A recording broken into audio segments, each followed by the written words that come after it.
Hoztunk nektek egy Kawasaki Z650-es tesztelni. A külseje nagyon megnyerő, de nézzük meg közelebbről. Mint látjátok, mind a két lábam teli talppal leér a motorról. Ez annak köszönhető, hogy az ülés magassága 790 mm, ezt kifejezetten a kis és a közepes termetű motorosoknak találták ki ezt a motort. Nyilván a nagyon magasoknak már a lábtartása nem olyan kényelmes. Viszont az én 168 centimmel mind a lábtartó méretezése, vagy magasságállítása tökéletes. Számomra az alapbeállításos váltókar kialakítása teljesen jó volt, nekem nem kellett állítanom, de van rá lehetőség. Mindenki be tudja állítani mind a cipő méretéhez, mind a láb hosszához a megfelelő távolságot. Nagyon jó volt vele a városban is közlekedni, szuperül kanyarodik, nagyon könnyen manőverezhető a motor. Igazából túrázás közben is megállta a helyét. Nyilván ez még egy bejáratos motor, tehát nem lehetett belőle kihozni a maximumot, de én így is azért meg voltam vele elégedve, tudtam tartani a tempót a többiekkel, nagyon könnyű váltani, nagyon jó a motorféke. Sok esetben előzés után, mikor vissza kellett állni az autósoknak a sebességére, igazából nem is kellett féket húznom, elég volt a motorfék használata. A 650 köbcentiméteres lökettérfogat a sor 2-es felépítéssel nem feltétlenül az a kombináció, amintől elkezd hevesebben verni a szívünk, de pont ezért szolgál nagy meglepetéssel. A középtartománybeli nyomaték jellemzi a blokkot, amely érzésre többet tud, mint amit a 68 erős teljesítmény adatik sejtett. Tehát erő van benne. Jól szól, és tökéletesen kiegyensúlyozott a motor. Ha van némi hiányérzetünk, az amiatt lehet, hogy nem pörög sokat. Kicsivel a 8000-es főtengelyfordulat felett már leszabályoz. Érdekes, hogy a Kawasaki valamiért nagyon ragaszkodik az Eco kijelzőhöz. Bizonyos gáztartomány és fordulat együttállása esetén egy kis lámpa világít a műszerfalon, amely mutatja, most éppen gazdaságos üzemmódban vagyunk el.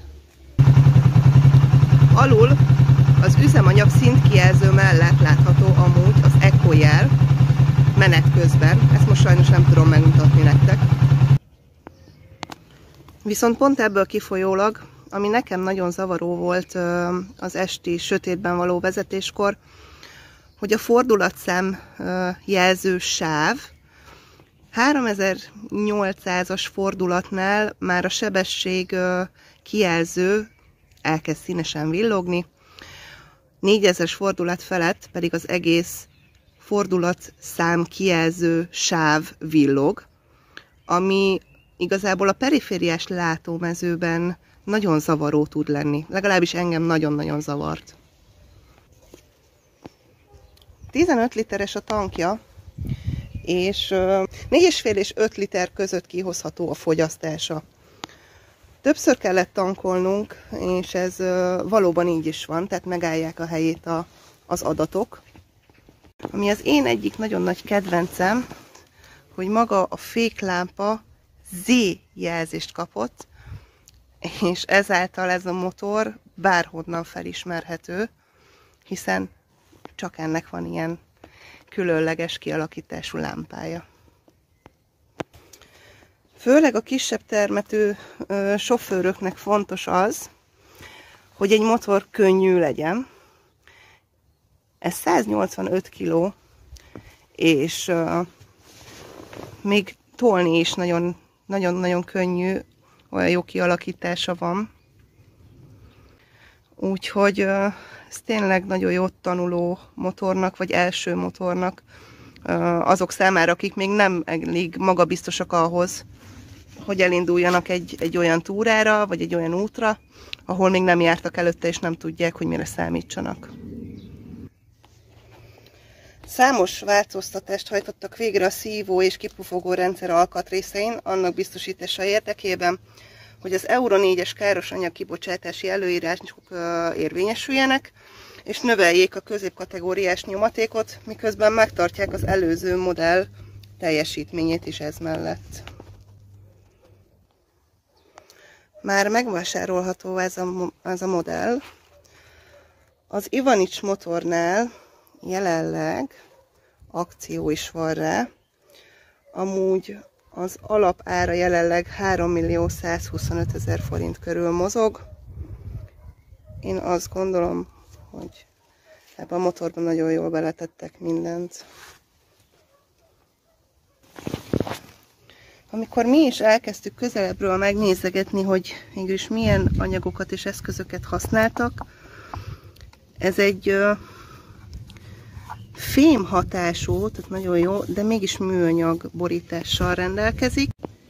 Ami nekem újdonság volt még, hogy a visszapillantó tükör egy kicsit le van sötétítve, így abszolút nem volt zavaró, amikor hátulról tűzött bele a nap. Szerintem sokkal jobban használható így lesötétítve, mint egy normál sima visszapillantó tükör. Viszont amit nem szerettem a tükrökkel kapcsolatosan, hogy egy bizonyos sebesség felett már nagyon rezonáltak, és nagyon nehéz volt kiszűrni a mögöttem lévő lámpákból, hogy éppen az hol tart, milyen messze van, és hogy egyáltalán mi az. Még egy újdonság van ezen a motorom, hogy a vízszintesen beépített hátsó rugóstag nagymértékben hozzájárul a hatékony helykihasználáshoz, és igazából a tömeget is megfelelően centralizálja. Nagyon jó lett így az elosztása a motornak, és mint látjátok, a kipufogó is bekerült ide alulra, nincsen hátra kivezetve a kerék mellé, egy ilyen rövid kipufogót kapott. Mondjuk ettől a hangja nem olyan hű, de érces, de azért még az élvezhető kategória.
Köszönjük az Ivanics motornak a lehetőséget, hogy tesztelhettük ezt a csodát, és iratkozzatok fel a csajokamotoron.hu oldalra.